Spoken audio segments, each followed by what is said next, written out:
Finally, it's done. A dissertation that's been years in the making, all on this one document that has not been backed up for safety reasons whatsoever. That's suboptimal. Yo guys, it's your boy Niran here, and you are watching FTW. This of course is the series where I bring to you the best and more frequently the worst of what football has to offer during the last 7 days. But what's been kicking off in the world this week? Dorset Knob Throwing Festival axed over size issues. What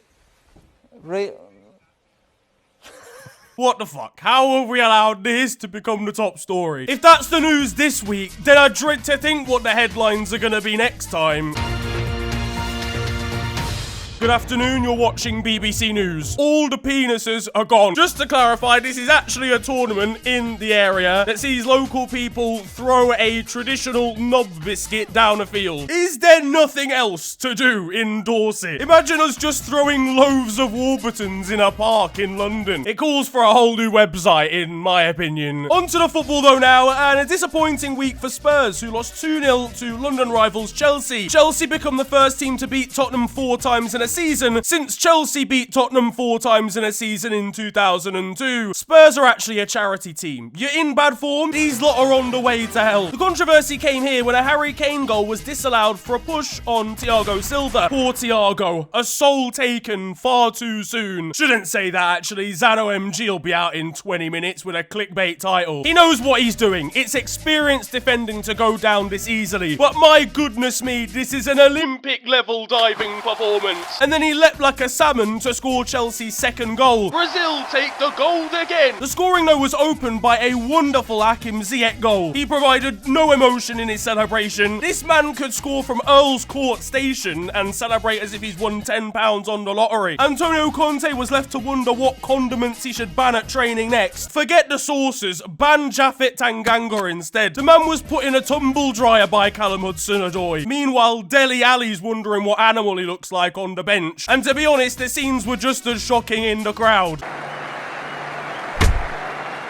Now though, it's time to move on to our African Cup of Nations break. And we start with ridiculous scenes between Cameroon and Comoros, where Cup minnows Comoros were forced to play their left back in goal thanks to goalkeeping injuries and a COVID outbreak in the squad. Not only that, but their task was made infinitely harder when their captain was sent off just 6 minutes into the game. They had one more injury from slapping an advert in the local paper, and so with his number taped onto his back, Shaker Al-Hadour embarked on an impossible task. Down to 10 men and with an outfielder in goal, the left back made an unbelievable double save. Firstly to deny Vincent Aboubakar. Aboubakar, has he beaten the offside? Well, he hasn't beaten the goalkeeper. Oh, incredible double save! I mean, he provided an unorthodox save style, but he did his nation and his people proud. We got live scenes of him in his next league match when the gaffer wants him to actually play at left back. He did concede again, with Cameroon's second coming as a result of him having his hands behind his back. Look, I know it's his instinct not to use his hands as a defender, but it's not ideal. Fuck it, lads, I'm slide tackling him. No, you could use your arms for this one. Oh, forget about it. It doesn't matter. But Comoros did not take this lying down, providing the goal of the week in response, with Yusuf Mchangama scoring a sensational free kick from at least 35 yards out. They personally won me over. I'm a 16th Comorosian now. That was on the pitch, of course, but off it, there was the tragic news of a crush outside the stadium, with several confirmed casualties in the incident. My thoughts are, of course, with the family and friends of those lost. There's not a huge amount of information yet, but hopefully we see an improvement of safety for the quarterfinals, semi-finals, and of course the final of this competition. We can't have fans going to games and not making it back. Now, elsewhere, and how about, man? Can I not have any happiness? Yams for sale. Get your fresh yams here today. Nigeria have crashed out of the African Cup of Nations before the quarter-final stage with a 1-0 defeat to Tunisia. They didn't even have Wabi Kazri in the side for this one. This is basically Tunisia's under-23s. We're 1-0 down, and we take off Kelechi Iheanacho for Alex Iwobi, which is already the footballing decision-making of a pharmacist. Our head coach has the qualifications of this man. But just 4 minutes after coming off and me putting all my faith in him. Alex Iwobi receives a straight red card. Theoretically, that should be advantage Nigeria, but I beg you go to Montfort Uni, bro. Start a bashment career, become an ambassador for Reebok, I don't care. But this is criminal activity. I want to see this man on a whole different type of wing. Okoye, the goalkeeper as well. We need a shot stopper, not a boohoo man model. The leader of the Light Skin Alliance did not put on a good show here. He probably couldn't even see the ball coming. He was posing on the way through. I've had enough. I strongly believe I have contributed more for the Nigeria national team than Iwobi has. I'd like to hereby announce that I'm joining Egypt on an undisclosed fee. It was a great game between Malawi and Morocco, with the underdogs just missing out, though they did score an absolute screamer early on. Achraf Hakimi scored the eventual winner with yet another ridiculous free kick, and Kylian Mbappe labelled him as the best right back in the world. I can't imagine Liverpool fans are too happy with this information. Hi, you've reached Kylian's voicemail. Please leave a message after the tone. Mix these packs and potions, no peace till I put a sim in a bin. Meanwhile, I'm already imagining his apology video for when he eventually signs for the Reds. Sadio Mane helped Senegal past Cape Verde, though was concussed in a clash with the opposition goalkeeper. He's recovering well in hospital, but was visited by goalkeeper Vozinha. The overall violence at this tournament, though, is up 300%. The referees have definitely got above 27.5 red cards as a bet on here. They're even dishing them out with flamboyance. That's when they're not running about the gaff like this. Burkina Faso knocked out Gabon with the help of a penalty shootout earlier in the week. Their goalkeeper was ecstatic upon winning it. Finally, they've done it. At Zimbabwe, and one player was physically carried off the pitch by the medical team. Have we run out of stretchers? Can somebody please fund this tournament? Meanwhile, the Gambia, incredibly, have made it through to the quarterfinals. They haven't even qualified for Afcon in 19 years, and they're continuing the theme of underdog wins at this tournament. Speaking of which, Manchester United managed a win over Aston Villa this week, and that came thanks to a 93rd minute winner from Marcus Rashford. I'm getting information of a VAR call, however. Yep, the goal was scored too late, I'm afraid. Fans on Twitter, however, seem to think that Edinson Cavani was offside in the build-up.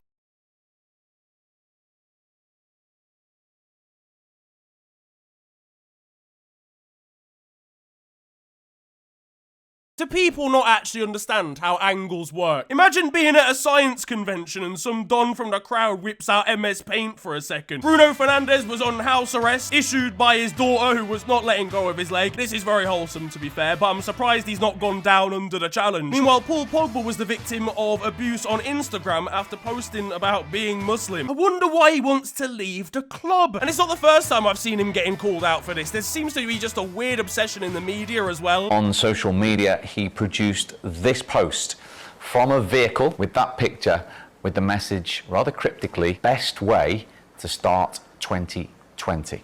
Now, first of all, Ryan, given your upbringing and Manchester United's tradition and history, what's your initial reaction when you see that? Based on your upbringing? What does your upbringing have to do with this discussion? Do you understand how unprofessional that question was? Now, at Liverpool, and we, a little bit unconvincingly, beat Crystal Palace 3-1 at Selhurst Park. The penalty decision late on Diogo Jota was questionable at best. You can't just run into the goalkeeper intentionally and get a foul. We've got live scenes of Diogo in our next fixture.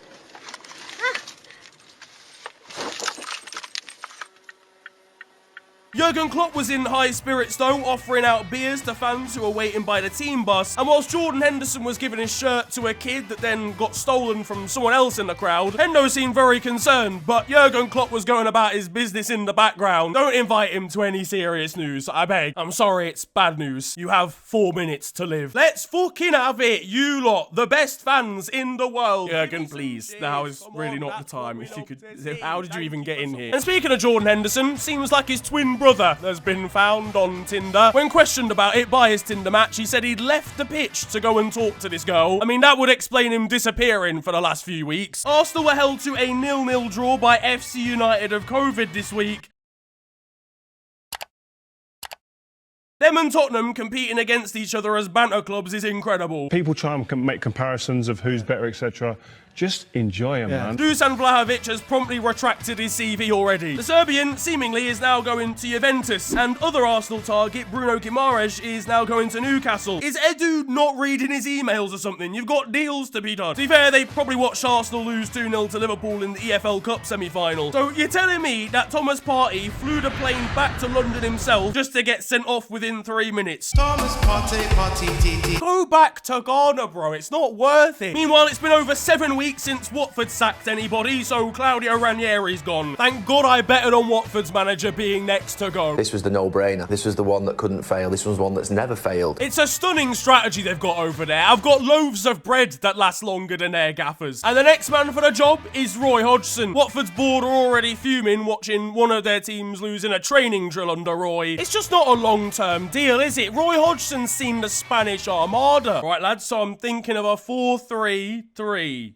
3. Is everything okay? You just keep saying 3. 3. I'm on Vodafone, I will have you know. What was I even saying? Meanwhile, Man City were held by Southampton as the Saints took a well-earned draw. Pep Guardiola was still impressed by his boys' performance. For me, one of the best performances of the season.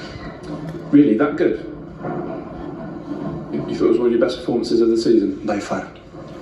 Meanwhile, Jack Grealish was annoyed by Oriol Romeu's antics after the Spaniard apparently repeatedly pinched him out on the pitch. Mate, you tell Jack that you've got his nose and it's all gonna kick off. In Spain, and I feel like I'm bullying Barcelona at the moment. Who am I kidding? We all love it. They went out of the Copa del Rey to cup specialists Athletic Club. Dani Alves was quoted as saying it smells like titles when he rejoined the club. Probably should get his blocked sinuses checked out. We'll look back on this quote when they're down in the second division in 3 years from now. They'll need a whole different scent then. That tastes like promotion!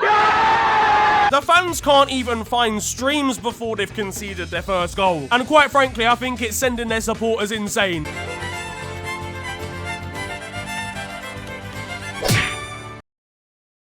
Whoever's involved in this, stop it. Meanwhile, Ousmane Dembele is also ready to leave the club. No agreement could be found on a contract for the Frenchman, and I think this is best for all parties. He's got more hospital bills than bonuses.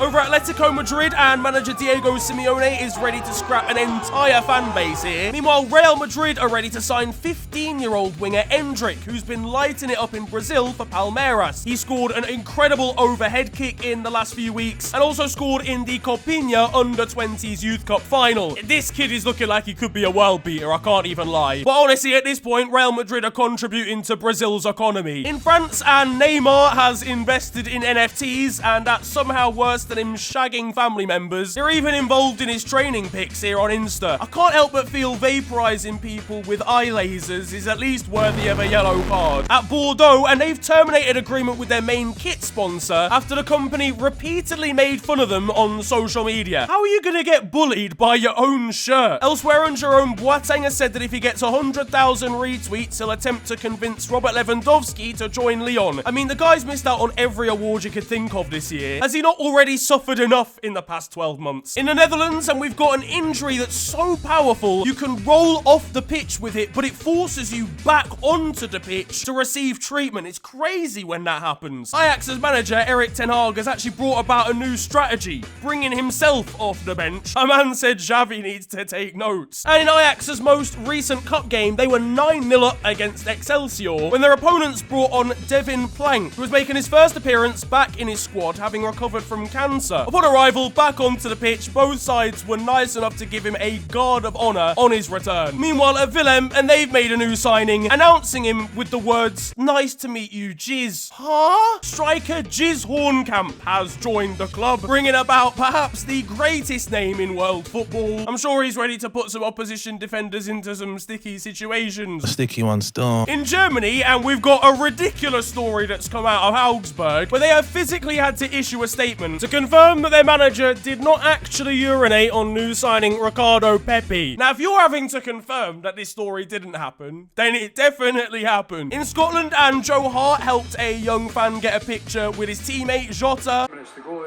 you're going to throw caution to the wind, and that was it, as you said. In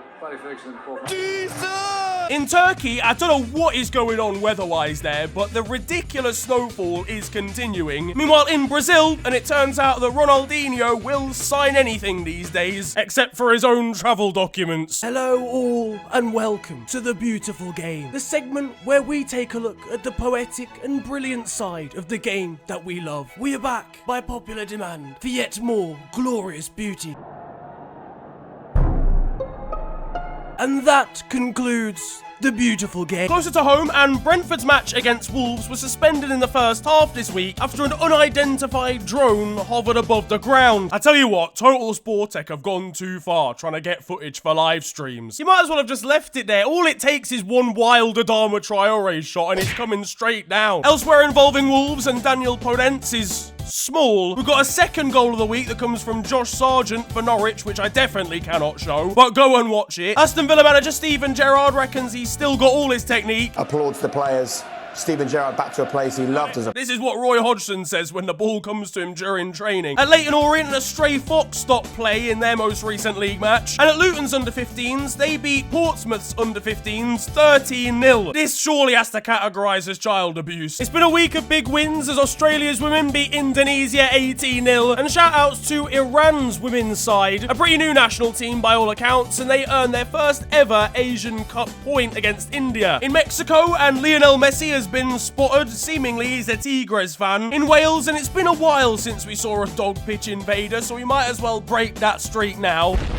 I don't know what is going on in South America, but at what point do you need these two items? The helmet will protect you from the sun and the rain, or just take the umbrella equally. Why was I questioning that? Onto the world of futsal, and we've got a very innovative new dribbling technique. This could very well take off. Now, we all know someone who can't finish in five-a-side. This badly, though, I don't know. No. No. No. No. No, God, no. Either number 2 needs a week off, or he needs to start playing badminton. Now, though, for the moment you've all been waiting for, because over in Romania... Now, first of all, I have to extend my sincerest apologies for how long it's been since the last RTW. Shockingly, for the last 2 weeks, nothing has happened there. Finally, we've got some more Romania-related news. Romanian manager Marius Sumudica is the manager of Yeni Malatyaspor, and he's got his own Twitter account. This week, he laid out a detailed plan as to how he aims to keep the club in the first division for the remaining 16 games of the season, suggesting that 40 points will be enough to stay up. Probably shouldn't give your game plan away online though, Marius. That's my first bit of advice. Elsewhere in this kid's game, we've probably got the most wholesome footage you're ever gonna see in football this week. Oh man, little does that kid know, he'll probably be double footing that other child in 10 years. Up in Scotland, and Airdrieonians wished a happy birthday to midfielder Adam Frizzle, who turned 24 in January. Or at least they thought he did. Adam himself was thankful for the birthday wishes, but apparently it's not till February. And shouts to Nicaraguan side Export Sabato, who managed to provide one of the wildest comebacks you're gonna see, coming back from 4-0 down at half-time, thanks to a hat-trick to make it 4-4 with 2 injury time goals. And in Indonesia, we've got someone scoring directly from a throw-in. Rory Delap, eat your heart out.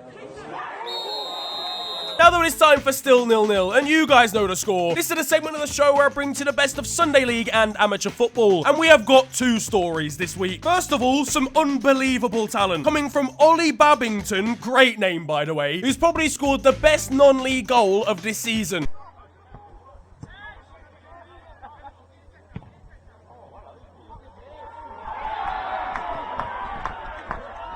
I know, sensational stuff. But if you thought the ability was going to continue, I'm here to tell you that it's not. Because now we go to the other end of the pitch to spectate on a goalkeeper who doesn't feel like he's got much to do. In fact, he can even have a sip of a beer that he's left by the goal. His timing, however, could be improved upon.